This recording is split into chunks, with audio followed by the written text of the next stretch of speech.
For thousands of years in human history, top-tier competition has captivated the public and kept their excitement levels high in anticipations of who will come out on top. Nothing does a better job of representing this than the World Cup. Having over 500 million concurrent viewers during the 2018 World Cup Finals last summer, the numbers speak for themselves in representing how people come together to view the best of the best compete to earn one of the most prestigious titles in the world. Many reasons can be attributed for the success of traditional sports, but maybe one of the most important is the sense of community that has come to be as a byproduct of the teams existing and competing.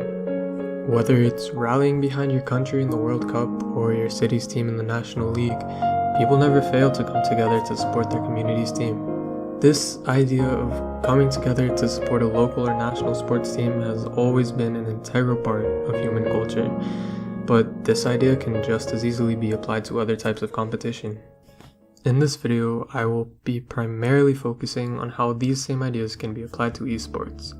This occurrence can be seen in few places more clearly than the Overwatch League, Blizzard Entertainment's professional esports league, for their hugely successful 2016 title, Overwatch.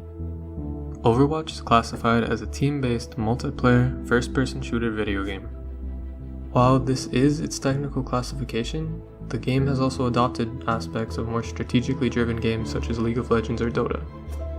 The former of the two has been far and away the most successful esports game ever, amassing 200 million viewers during the world's 2018 Grand Final. Following on this recent esports success, admittedly to a much smaller scale, the Overwatch League finals in September of this year racked up about 10.8 million viewers.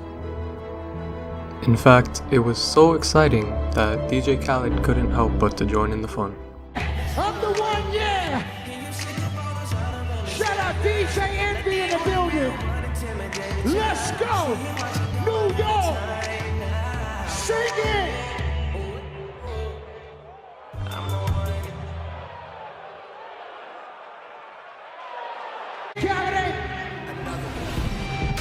So, yeah. That happened. Anyways, one of the features of Overwatch that has helped in cultivating all of the support and attention is the game's heroes, something that League of Legends has flourished off of as well. These heroes add a whole extra layer of dynamics and strategy to the game that is very similar to the strategy required in traditional sports. On a gameplay level, these heroes, 21 at launch and now 29, create an element of countering and balance that is often seen in traditional sports. Overwatch has a variety of positions or roles that their characters thrive in. For example, Tracer is an attacking hero who uses her speed and quick damage output to get in the backline of teams and take out their supports.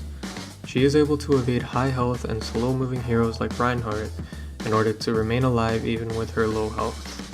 To deal with this, there are characters like McCree and Brigitte who can use their stun abilities to deal with the threat that an enemy Tracer may pose. Having the option to switch heroes mid-game adds a depth to the game that is comparable to sports like football or soccer, where you can change your strategy when your current plan isn't working, whether that be subbing in one player or completely changing the lineup. I'm gonna call this the merry-go-round because it makes me laugh, makes me happy, and Shawfall switches to the Widowmaker at just the right time! Closer drops down, and it's a day in the shooting range for Lane Roberts. The Canadian superstar unloads on the Spitfire, and they get completely smashed.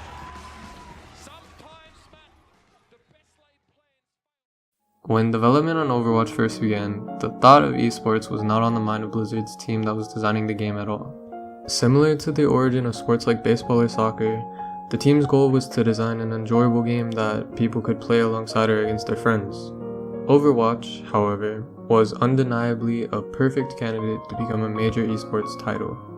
Just about a year after the game's public release, the Overwatch League was announced and set to begin in January of 2018. This announcement not only excited their fervent fanbase, but got the attention of investors who were otherwise completely unassociated with esports or video games. Wealthy companies like Comcast invested a large sum of money into the Overwatch League, along with several celebrities including Jennifer Lopez and Shaquille O'Neal. One appealing feature of the Overwatch League to investors was the presence of city-based teams. As I mentioned earlier in the video, having a sense of community is a massive driving force to succeed in professional sports. As Overwatch's esports team was creating the Overwatch League, They took this fact into account, forming the league largely based on the format of the English Premier League, even giving it the name the Overwatch Premier League in its early stages. Overall, I believe that esports will maintain its current trend of exponential growth as time goes on. It's hard to argue against this when you look at the numbers esports are getting when compared to just a few years ago. And despite all of this, esports is still seen by the majority of people as lesser. Many people just view it as a bunch of kids wasting their lives spending all their times on playing video games. And I think it's time that esports as a whole gets the respect that it deserves.